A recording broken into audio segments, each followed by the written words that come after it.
오늘 한국 금융시장에서 벌어지고 있는 아주 기묘한 현상에 대해 깊이 파고들어 보려고 해요. 요즘 원달러 환율이 1,400원을 훌쩍 넘어서 이제 1,500원까지 위협하고 있는데요. 이상하게도 코스피는 4,000선에 육박하면서 아주 뜨겁습니다.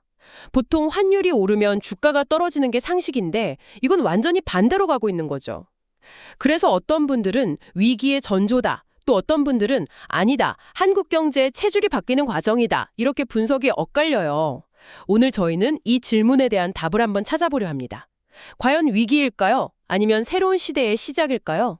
네, 그 질문이 오늘 논의의 핵심이 될 것 같습니다.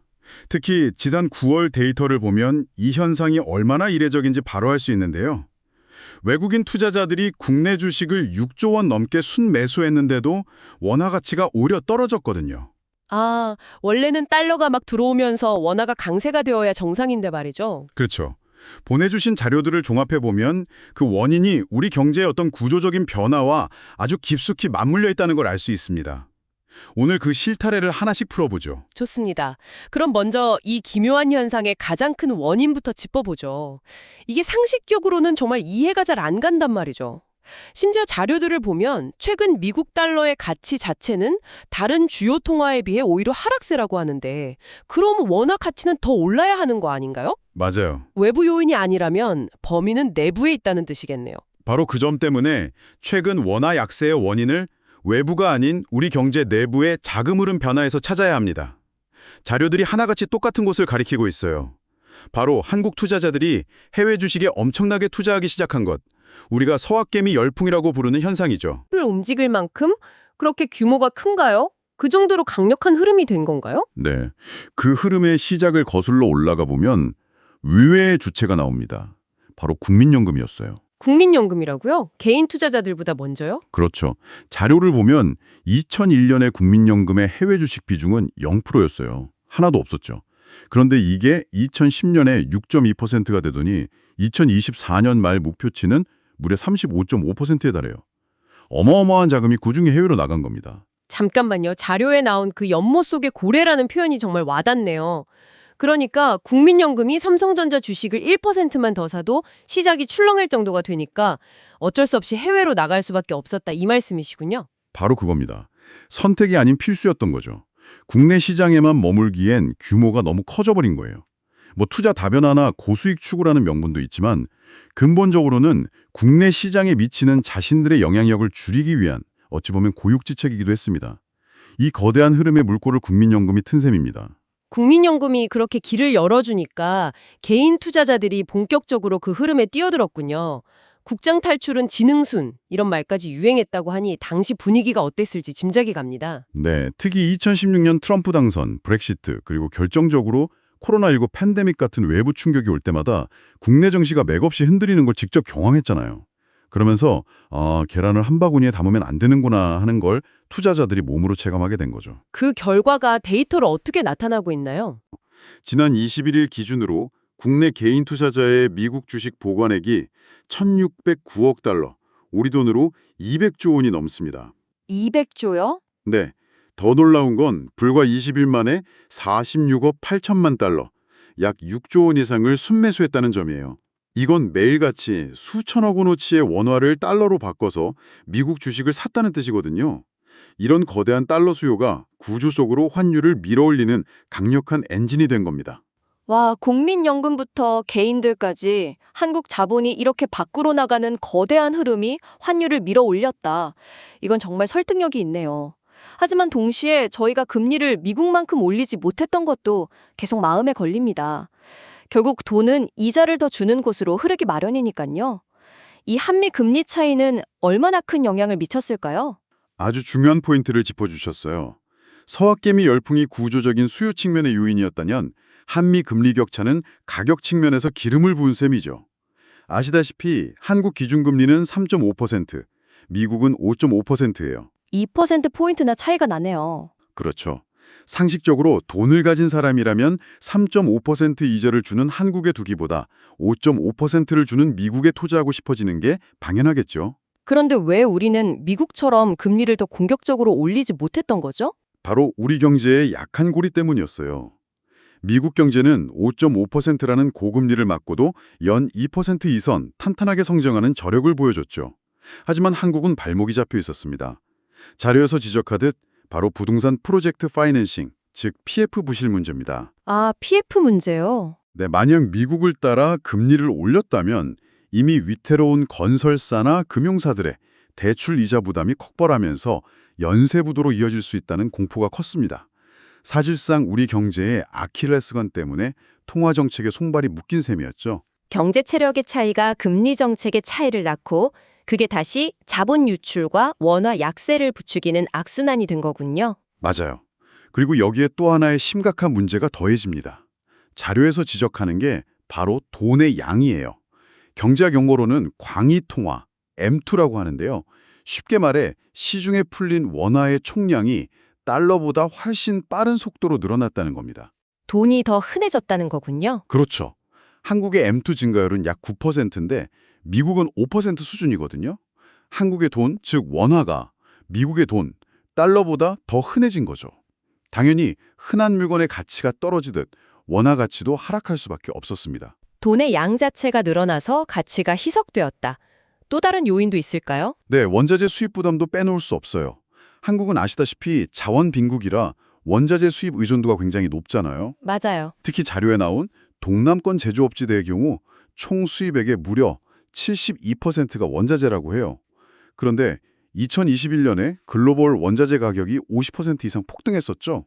이 원자재 대금을 결제하려면 달러가 필요한데 갑자기 훨씬 더 많은 달러가 필요하게 되니 이것 역시 달러 수요를 자극해서 원화 약세의 한 요인이 된 겁니다. 정리를 해보면 국민연금과 서학개미의 구조적인 해외 투자, 높은 한미 금리 격차, 과도하게 풀린 원화, 그리고 원자재 가격 급등까지 정말 복합적인 요인들이 원화 약세를 부추기고 있었군요.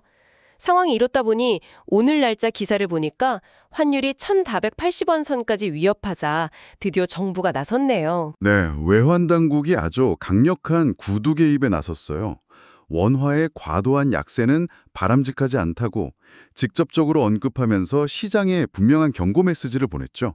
그런 발언은 그냥 하는 말이 아니죠. 그럼요. 계속 이런 식이면 우리가 직접 달러를 풀어서 개입하겠다는 신호를 읽히거든요. 말뿐만 아니라 실제적인 조치도 있었나요? 네, 우선 최근 환율 상승의 심리적 요인으로 꼽혔던 연간 2천억 달러 규모의 대미 투자금에 대해 실제 집행은 훨씬 늦어질 것이라면서 시장이 과도하게 의미를 부여하지 말라고 선을 그었고요.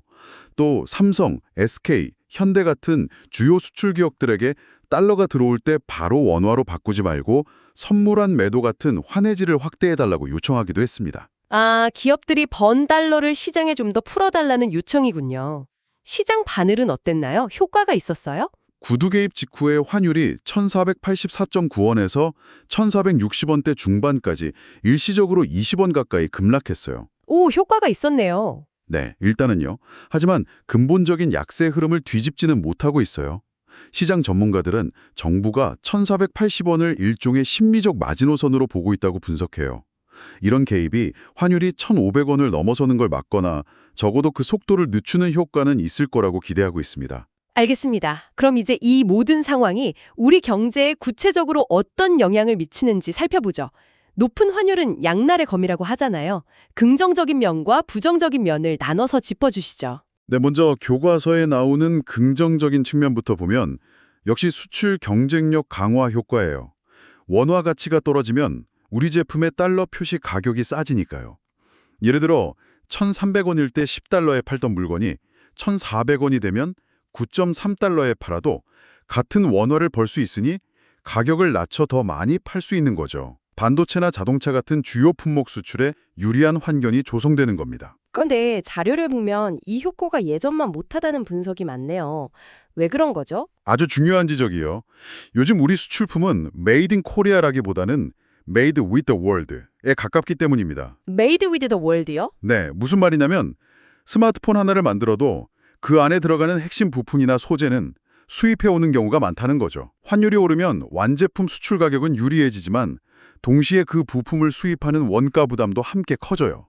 그러니 예전처럼 환율 상승 효과를 온전히 누리기 어려운 구조가 된 겁니다. 대기업은 마진을 늘리고 중소기업은 타격을 입는다는 대목도 흥미롭네요. 이건 좀 불공평하게 들리는데요.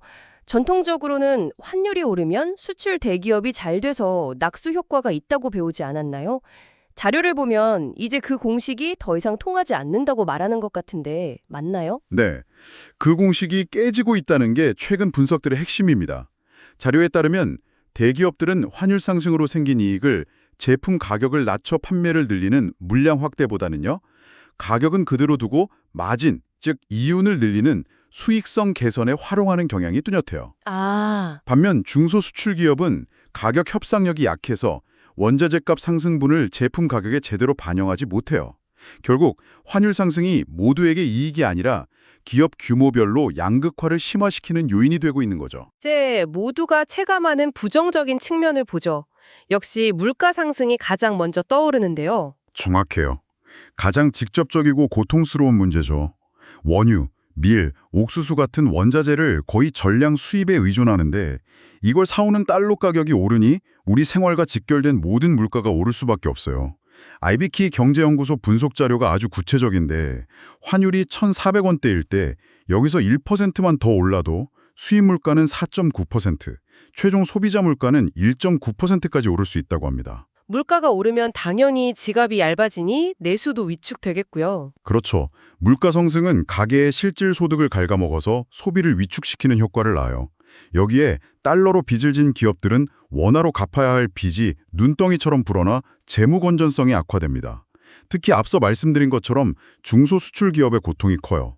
환율이 오를 때 수익성이나 투자, 자본소득이 대기업보다 훨씬 큰 폭으로 감소하는 것으로 나타났습니다. 자, 그럼 이제 맨 처음 던졌던 질문으로 돌아가 보죠. 이 모든 상황이 과연 위기인가 아니면 새로운 균형인가? 일각에서는 제2의 외환위기 가능성까지 거론했는데 자료들은 어떻게 분석하고 있나요? 여기서 주목할 점은 여러 우려에도 불구하고 대부분의 자료들이 과거의 외환위기와는 상황이 근본적으로 다르다고 분석한다는 거예요.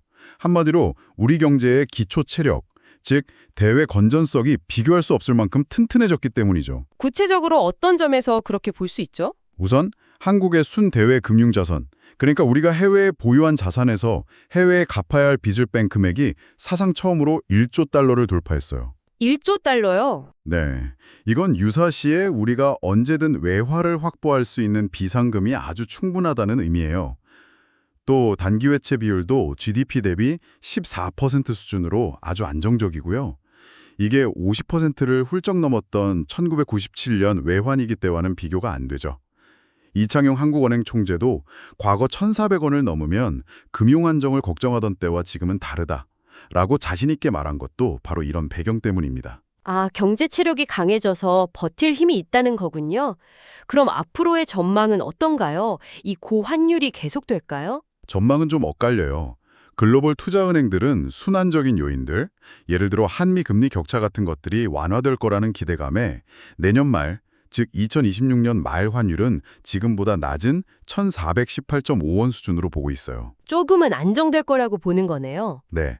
하지만 IBK 연구소는 만약의 시나리오도 제시하는데요. 만약 환율이 1,500원까지 오를 경우 소비자 물가가 최대 7%까지 치솟고 수출은 오히려 9%나 감소하는 등 경제에 미치는 부정적 충격이 아주 커질 수 있다는 분석도 내놓았습니다. 그렇군요. 마지막으로 우리가 주의 깊게 봐야 할 위험 신호가 있다면 어떤 것일까요? 특히 서학개미, 즉 해외 주식에 투자하는 분들이 꼭 유념해야 할 위험 신호가 하나 있어요. 미국 증시의 마진 트레이딩 규모가 1조 100억 달러를 넘어 사상 최고치를 기록했다는 점이에요. 마진 트레이딩은 돈을 빌려서 투자하는 우리나라의 비투와 비슷한 개념인데요. 그게 왜 위험 신호가 될 수 있죠? 그만큼 투자자들의 자신감이 넘치고 시장이 뜨겁다는 긍정적인 신호이기도 하지만 반대로 보면 아주 위험한 신호일 수 있어요. 시장이 급락할 경우 빌린 돈을 갚기 위한 연쇄적인 마진콜, 즉 반대 매매가 터져나오면서 하락을 걷잡을 수 없이 부추길 수 있거든요.